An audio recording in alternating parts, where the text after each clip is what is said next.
Commander Sarah Chen stood motionless at the security checkpoint of the Galactic Council's most prestigious station, Nexus Prime. The sleek chrome corridors hummed with the chatter of dozens of alien species, their translators creating a symphony of overlapping voices. Yet as she approached the scanner, an unnatural silence began to spread. "Remove all armor and weapons for security screening," the Cathari guard commanded, his 4 eyes scanning her standard-issue human military gear with obvious disdain. The insectoid creature's mandibles clicked impatiently. "Council regulations. No exceptions." Sarah's jaw tightened, but she nodded curtly. Her fingers moved to the clasps of her tactical vest, then paused. Around her, the crowd of diplomats, traders, and officials had unconsciously formed a wider circle, sensing something they couldn't quite name. "Is there a problem, human?" The second guard, a towering Vorthak with skin like molten stone, leaned forward menacingly. "No problem," Sarah replied quietly, her voice carrying the kind of calm that preceded storms. She began removing her armor piece by piece: chest plate, arm guards, shin protection. Each piece hit the scanner's tray with a metallic clang that seemed to echo far longer than it should. When she pulled off her fitted undershirt to reveal the tank top beneath, the whispers started. Her arms were a tapestry of scars. Not the clean lines of surgical procedures or the random patterns of accidents, but something else entirely, something deliberate. Intricate geometric patterns covered her shoulders and biceps, burn marks in shapes that hurt to look at directly, as if they bent space around them.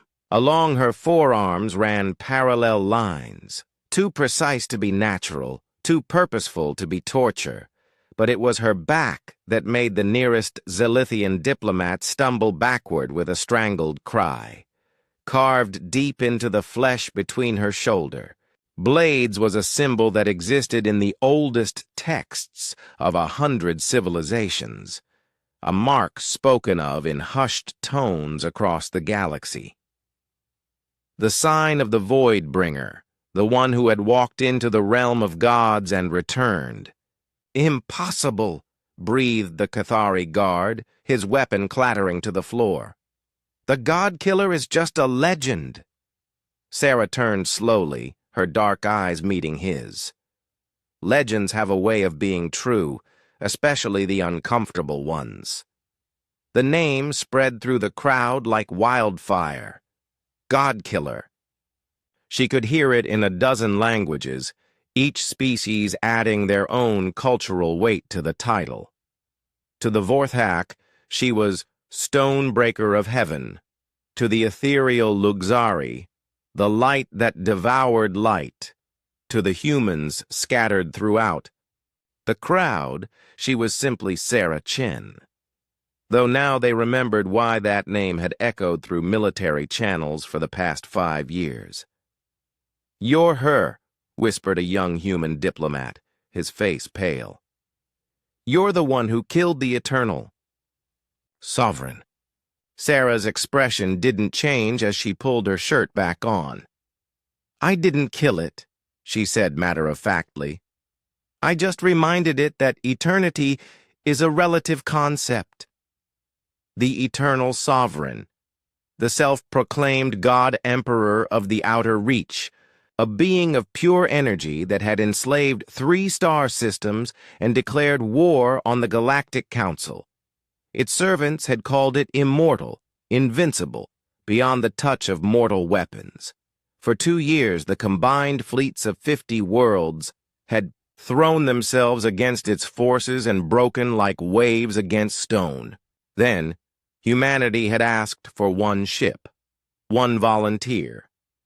Sarah Chen had walked alone into the Sovereign's throne world, carrying nothing but standard gear and something no other species possessed.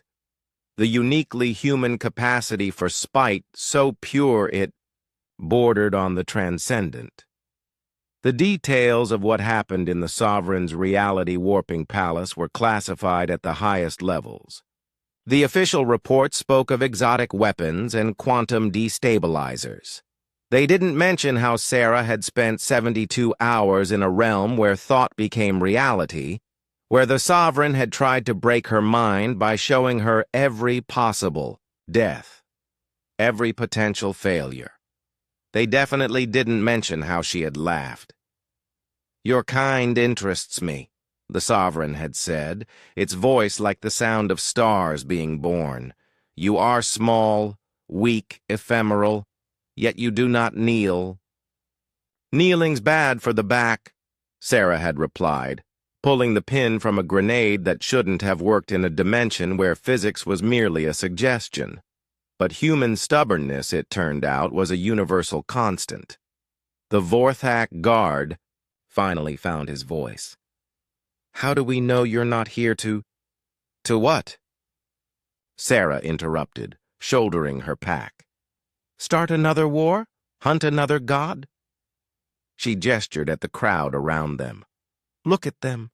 Really look." The security guards followed her gaze and saw what she meant.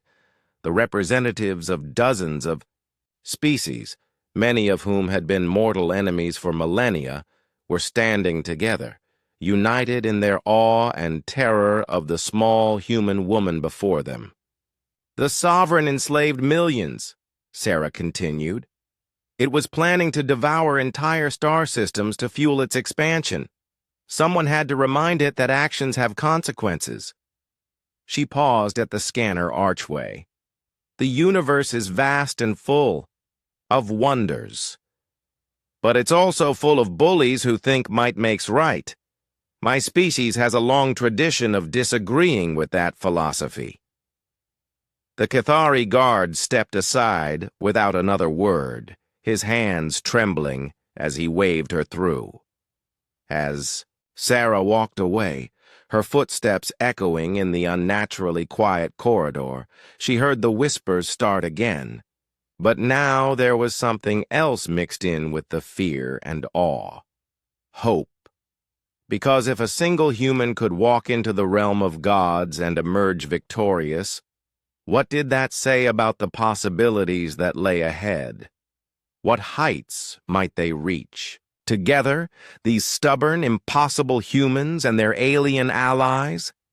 Behind her, normal conversations slowly resumed, but the memory lingered.